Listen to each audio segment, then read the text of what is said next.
ભારત માતા કી. આવો ઢીલો ઢીલો ના હોય ભાઈ, ઐતિહાસિક દિવસ છે આજે. બંને હાથ ઊંચા કરીને ભારત માતા કી, વંદે, જય શ્રી રામ, જય જય શ્રી રામ. આજના ઐતિહાસિક કાર્યક્રમમાં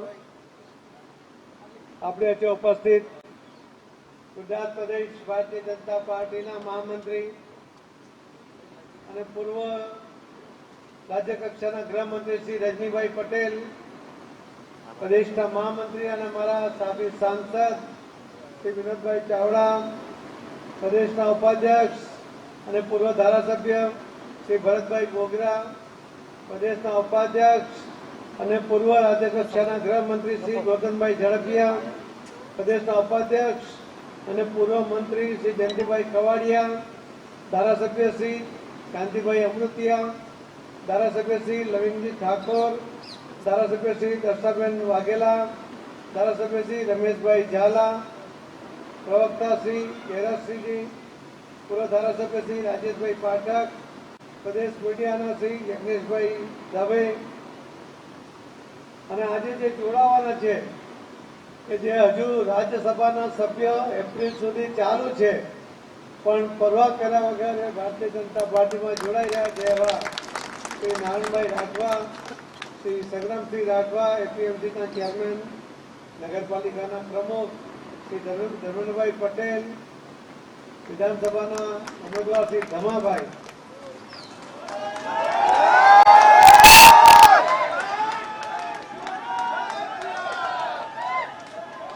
શ્રી જયંતિલાલ ધીરજભાઈ પટેલ, પૂર્વ જિલ્લા કોંગ્રેસના પ્રમુખ શ્રી મોરબી, શ્રી કરણસિંહ તોમર, પ્રદેશ અધ્યક્ષ શ્રી અન્ય ભાજપાથી સેલ કોંગ્રેસ સાથે આજે 10,500 થી વધુ આ કાર્યકર્તાઓ જોડાઈ રહ્યા છે.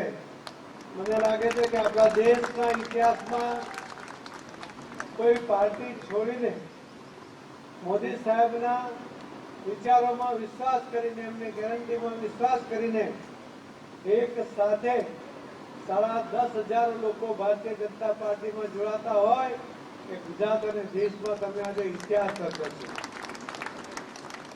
એના માટે આપ સૌને ખૂબ ખૂબ અભિનંદન પણ આપું છું. મિત્રો, આપ સૌને આવકારતા આનંદ પણ થાય છે કે આપ સૌ કોઈ રાજકીય પાર્ટીના કાર્યકર્તા તરીકે વર્ષોથી પાર્ટી સાથે જોડાયેલા હતા. આપના મનમાં ઈચ્છા હતી કે લોકોના કામ થાય, પરંતુ પાર્ટી દિશાવિહીન થતી હોય લાગ્યું. નેતૃત્વ એ દિશા ભૂલીને પાર્ટીને સાચવવાને બદલે કોઈ અલગ દિશામાં આગળ વધતો હોય એવું લાગ્યું. અને એમાં બધાના મનમાં જે ગુંગળામણ થતી હતી કે લોકોના કામ થવા જોઈએ, એના માટે મેં રાજકીય ક્ષેત્રમાં આવ્યા છે અને એ વાત તમને પૂછતી હતી. અને તે સમયમાં નરેન્દ્ર મોદી સાહેબે આખા દેશ અને દુનિયામાં એક નવું વ્યક્તિત્વ એમણે ઉભાર્યું. આ દિન સુધી કોઈ રાજકીય પાર્ટીના આગેવાનો પર કોઈ વિશ્વાસ કરતો નહોતો. આપણા પહેલા દેશ અને દુનિયામાં એક પહેલા પ્રધાનમંત્રી છે, એક રાજકીય પક્ષના નેતા છે કે જેમના ઉપર આખા દેશ અને દુનિયાને વિશ્વાસ છે કે મોદીની ગેરંટી એટલે આખી ગેરંટી. કેવી ગેરંટી? આખી ગેરંટી. મોટા મોટા દેશના જે રાષ્ટ્રપતિ છે એમણે પણ પોતે નિવેદન કર્યું છે કે મોદીની ગેરંટી એટલે પથ્થર પર લખી. એટલે આવી વિશ્વસનીયતા મેળવવી એ રાજકીય જીવનમાં ખૂબ મહત્વની હોય છે અને ખૂબ અઘરી પણ હોય છે. આ દિન સુધી કોંગ્રેસના આગેવાનોએ જે રીતે અભી બોલા અભી ભોગ એ પ્રકારે જે કામ કર્યું એના કારણે રાજકીય કાર્યકર્તાઓના સામે અનેક પ્રશ્નો અને એમની વિશ્વસનીયતા સામે પણ અનેક પ્રશ્નો ઉભા થયા. મિત્રો, મોદી સાહેબે જે 1980 થી ભારતીય જનતા પાર્ટીની રચના થઈ ત્યારથી આ દિન સુધી આપેલા તમામ વચનો મોદી સાહેબે પૂર્ણ કર્યા. મેનિફેસ્ટોમાં ભારતીય જનતા પાર્ટી જ્યારે રામ મંદિરનો પહેલો મુદ્દો લગતી હતી ત્યારે ભારતીય જનતા પાર્ટીને કાર્યકર્તા તરીકે અમને પણ શંકા હતી કે ક્યારે મંદિર બંધાશે અને એટલે જ કોંગ્રેસના આગેવાનો કહેતા હતા કે ભારતીય જનતા પાર્ટી તો કહે છે કે મંદિર વહી બનાएंगे તારીખ નહીં બતાएंगे આવી કોમેન્ટ કરતા હતા પણ મોદી સાહેબે આ મેણું ભાંગ્યું એમણે જડબાતોડ જવાબ આપ્યો મંદિર ક્યારે બંધાશે અને એનું આમંત્રણ પણ મોદી સાહેબે આખા દેશને તમામ લોકોને આપ્યું અને દેશના મહારથીઓ પણ રામ એમણે આપેલું વચન ફક્ત મેનિફેસ્ટોમાં ભારતીય જનતા પાર્ટી જ્યારે રામ મંદિરનો પહેલો મુદ્દો લગતી હતી ત્યારે ભારતીય જનતા પાર્ટીને કાર્યકર્તા તરીકે અમને પણ શંકા હતી કે ક્યારે મંદિર બંધાશે અને એટલે જ કોંગ્રેસના આગેવાનો કહેતા હતા કે ભારતીય જનતા પાર્ટી તો કહે છે કે મંદિર વહી બનાएंगे તારીખ નહીં બતાएंगे આવી કોમેન્ટ કરતા હતા પણ મોદી સાહેબે આ મેણું ભાંગ્યું એમણે જડબાતોડ જવાબ આપ્યો મંદિર ક્યારે બંધાશે અને એનું આમંત્રણ પણ મોદી સાહેબે આખા દેશને તમામ લોકોને આપ્યું અને દેશના મહારથીઓ પણ આ રામ મંદિરના કાર્યક્રમમાં જોડાયા એમણે આપેલું આ વચન ફક્ત એમણે મંદિર નથી બનાવ્યું કેમ કે આપણે સૌ રામને ભગવાન માનીએ છીએ પણ સાથે સાથે ભગવાન રામ અયોધ્યાના રાજા પણ હતા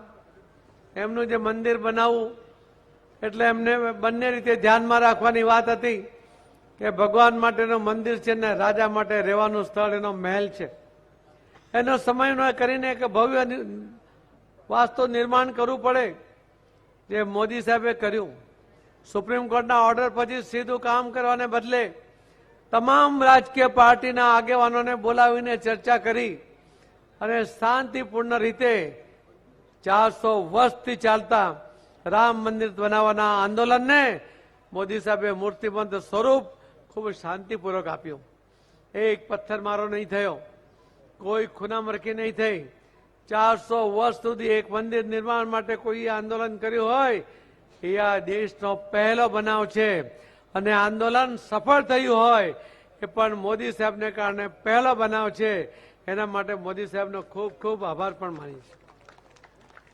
370 ની કલમ રદ કરવાની વાત મેનિફેસ્ટોમાં આવતી હતી ત્યારે પણ એની સામે શંકા કરવામાં આવતી હતી કોંગ્રેસના એક નેતાએ રાજ્યસભામાં મોદી સાહેબને ચેલેન્જ કરી હતી કે મોદીજી 370 को हाथ मत लगाना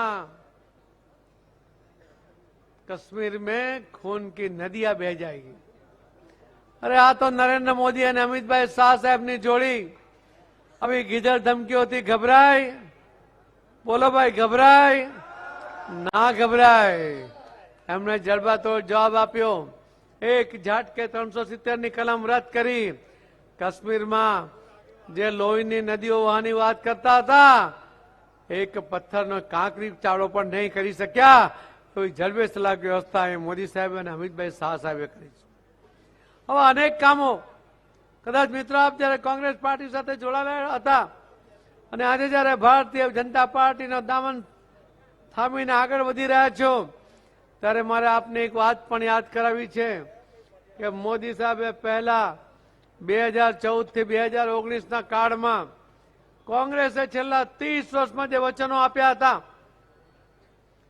જે અલગ અલગ પ્રોજેક્ટો હાથ ધર્યા હતા જે કામ અધૂરા હતા આ બધા જ કામ એ મોદી સાહેબે પહેલા 5 વર્ષમાં પૂર્ણ કર્યા અને એમણે કહ્યું હતું કે હમણાં હું ખાડા પૂરી રહ્યો છું બિલ્ડિંગ ઉભારવાનું બાકી છે પહેલા 5 વર્ષમાં ખાડા પૂર્યા અને બીજા 5 વર્ષની અંદર જે વિકાસ તમને દેખાયો છે એ મોદી સાહેબની મહેનત છે મિત્રો આજે પણ વિકસિત દેશો એનું ઇન્ફ્રાસ્ટ્રક્ચર આપણા કરતા અનેક ગણું સારું હશે પણ એ મોદી સાહેબના ડેવલપમેન્ટથી એટલા માટે પ્રભાવિત છે કે મોદી સાહેબે શાસનની ધુરા સંભાળ્યા પછી આ અવિકસિત ભારત કે જ્યાં ઇન્ફ્રાસ્ટ્રક્ચરની ખૂબ આવશ્યકતા હતી ખૂબ પછાત ગણાય એવા વિકાસને એટલું વેગીલું બનાવ્યું કે વિકસિત દેશોને પણ લાગે છે કે નરેન્દ્ર મોદી સાહેબના નેતૃત્વમાં હવે ભારત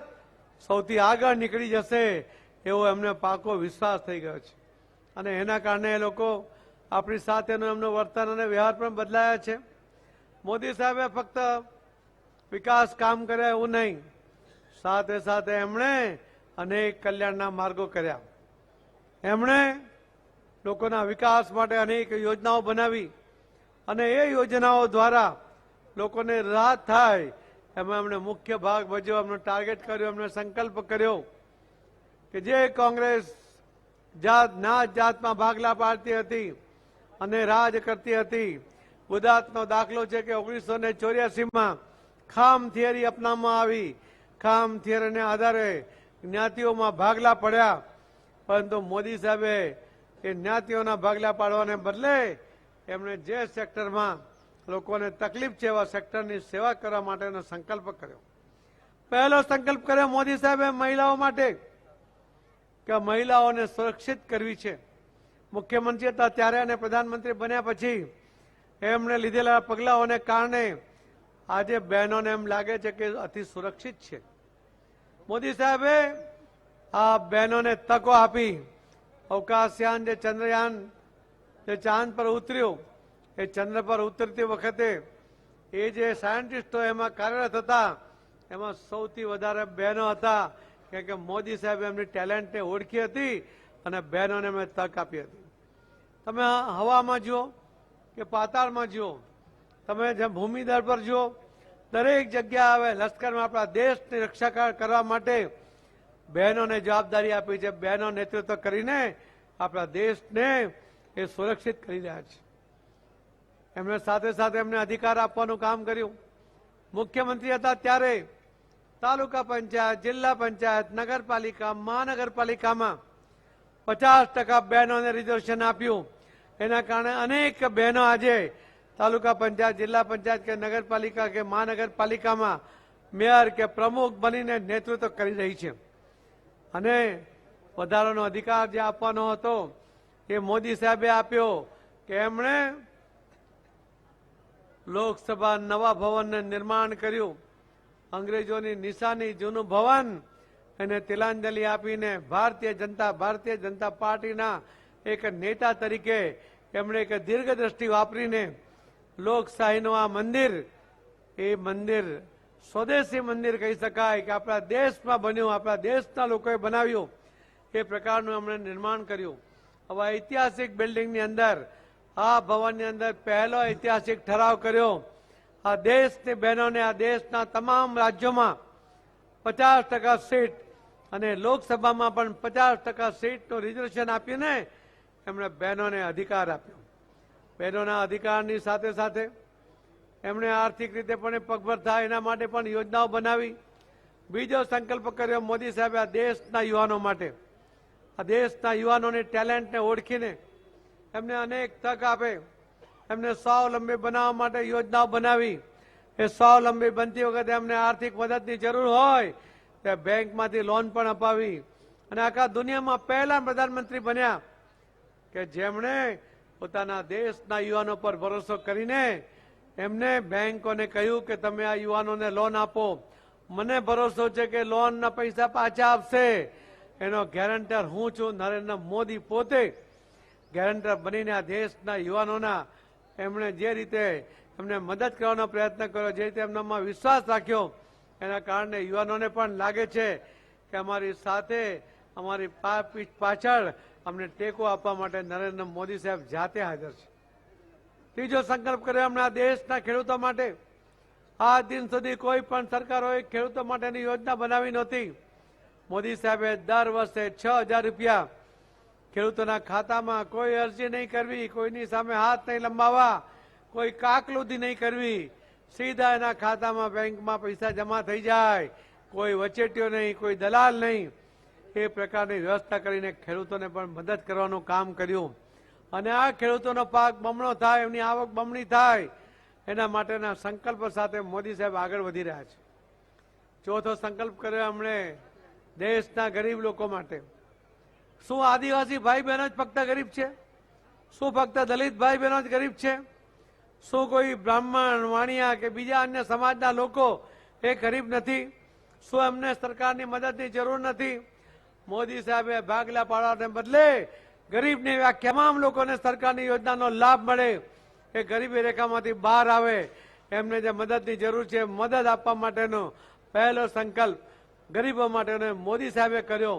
અને સંકલ્પ કરતા પહેલા પણ જે ઇન્દિરા ગાંધીએ સૂત્ર આપ્યું હતું ને, ગરીબી હટાવો, મોદી સાહેબે કોઈ સૂત્ર નહીં આપ્યું, કોઈ ઢોલ નગારા નહીં પીટ્યા, પણ 140 કરોડ લોકોમાં એ વસ્તીમાંથી 25 કરોડ લોકોને ગરીબી રેખામાંથી બહાર લઈ આવ્યા. એ મોદી સાહેબે કરેલું કામ છે અને એમાં કોઈ અવાજ નહીં ઉઠાવી શકે, કોઈ શંકા નહીં કરી શકે, કેમ કે મોદી સાહેબની એજન્સી નહોતી, આ વિદેશની યુએનમાંથી આ એજન્સીએ આ સર્વે કરીને કહ્યું હતું. હું મિત્રો આપને એટલા માટે કહું છું કે આપ જ્યારે જોડાઓ છો ત્યારે આપને કદાચ કોઈ પ્રશ્ન પૂછે કે આટલા વર્ષ તમે કોંગ્રેસમાં હતા, જે ભાજપમાં કેમ જોડાયો છો, ત્યારે તમે અમને એમ કહી શકો કે સર્વાંગી વિકાસની વ્યાખ્યા શું હોઈ શકે. સર્વાંગી વિકાસમાં દરેક સેક્ટરના લોકોને મદદ મળે, એને દરેક પ્રકારનું ઇન્ફ્રાસ્ટ્રક્ચર એને મળે, ગામો ડેવલપ થાય, ગામ તૂટતા બચે, સંયુક્ત ફેમિલીમાં ગામમાં બધા લોકો રહે છે. જે સુખી હતા એ આજે 1ના 2 ઘર 2 ચૂલા થવાને કારણે એમનો ખર્ચ પણ વધે છે, એના કારણે એમના મન પર ઉદ્વેગ પણ રહે છે, મા બાપથી અલગ રહેવું પડે છે અને મા બાપને દીકરાઓથી અલગ રહેવું પડે છે. એના કારણે જે સમસ્યાઓ, સામાજિક સમસ્યાઓ થાય છે એને પણ મોદી સાહેબે હલ કરી છે. 4 કરોડથી વધુ લોકોને મોદી સાહેબે ઘર આપ્યું છે. પોતાનું ઘર, પાકું ઘર બને એ દરેક વ્યક્તિની ઈચ્છા હોય છે. આ દિન સુધી કોઈ કરી શક્યું નથી. મોદી સાહેબે 4 કરોડ લોકોને પોતાનું ઘર આપ્યું અને આવનારા દિવસોમાં એ દરેક આ દેશમાં વસતા દરેક લોકોને પોતાનું ઘર હોય એના સંકલ્પ સાથે મોદી સાહેબ આગળ વધી રહ્યા છે.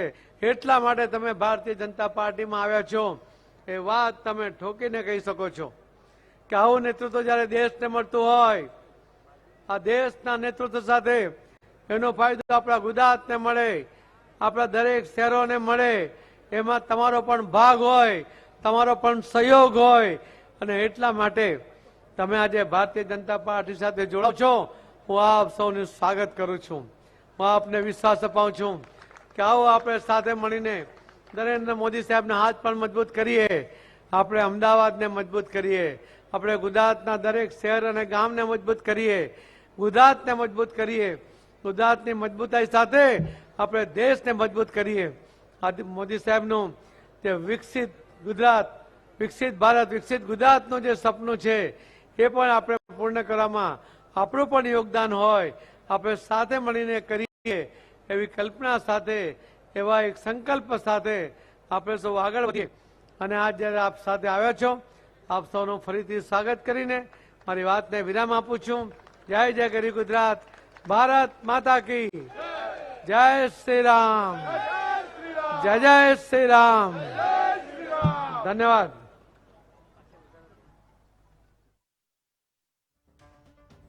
તો ભારતીય જનતા પાર્ટીના પ્રદેશ પ્રમુખ દ્વારા અત્યારે સંબોધન કરવામાં આવ્યું. સાથે જ નારણ રાઠવા કે જેઓ કોંગ્રેસના છોટાઉદેપુરના એક દિગ્ગજ નેતા, દિગ્ગજ ચહેરો રહ્યા છે, રાજ્યસભાના સાંસદ રહ્યા છે અને હવે તેઓ કોંગ્રેસનો હાથ છોડીને હાથમાં કમળ પકડીને કમલમ ખાતે ભારતીય જનતા પાર્ટીમાં જોડાઈ ગયા છે. સાથે જ ધર્મેશ પટેલ કે જેને ધમાભાઈ તરીકે પણ ઓળખવામાં આવે છે, અમદાવાદમાં અમરાઈવાડીમાં ખાસ તેમનું સારી એવી પકડ છે અને એટલા માટે પણ કોંગ્રેસને આ એક બીજો ઝટકો પણ કહી શકાય. છોટાઉદેપુર કે જ્યાં 2 દિગ્ગજ નેતાઓ, એક તો મોહનસિંહ રાઠવા કે જેઓ વિધાનસભા સમયે ભારતીય જનતા પાર્ટીમાં જોડાઈ ગયા, કે જેઓ સતત વર્ષો અને અનેક ટર્મ સુધી 6-7 ટર્મ સુધી તેઓ ત્યાંથી લડતા આવ્યા હતા. એવી જ રીતે નારણ રાઠવા પણ કોંગ્રેસના દિગ્ગજ ચહેરા તરીકે અને સાથે જ લોકસભા હોય કે રાજ્યસભા સતત તેઓ લડતા આવ્યા હતા અને હવે તેઓ ભારતીય જનતા પાર્ટી માટે લડશે. અને આમ જોવા જઈએ તો છોટાઉદેપુરમાં 2 દિગ્ગજ નેતાઓ કે જે ભારતીય જનતા પાર્ટી સાથે જોડાઈ ગયા છે અને એટલા માટે પણ છોટાઉદેપુર જિલ્લાથી સીધો જ ફાયદો ભારતીય જનતા પાર્ટીને પણ થશે. આદિવાસી વિસ્તાર છે અને આદિવાસી નેતાઓમાં ખૂબ સારી એવી પકડ મોહનસિંહ રાઠવા હોય કે નારણ રાઠવા બંનેની છે. અને આમાં બંને નેતાઓ જ્યારે હવે ભારતીય જનતા પાર્ટી સાથે છે, તેમની સાથે તેમના હજારોની સંખ્યાના કાર્યકરો ભારતીય જનતા પાર્ટી સાથે છે, ત્યારે તેનો સીધો ફાયદો પણ ભારતીય જનતા પાર્ટીને લોકસભાની ચૂંટણીમાં થશે. નારણ રાઠવા કે જેમણે વિધાનસભાની ઇલેક્શન્સ હતા, વિધાનસભાની ચૂંટણીઓ હતી, ત્યારે પણ પોતાના પુત્ર માટે કોંગ્રેસમાંથી ટિકિટ માંગી હતી અને ત્યારે તેમણે કહ્યું હતું કે હું નિવૃત્તિ લઈ રહ્યો છું, લોકસભામાં પણ ટિકિટની માંગ નહીં કરું. પરંતુ ત્યારબાદ તેઓ હવે ભારતીય જનતા પાર્ટીમાં જોડાયા.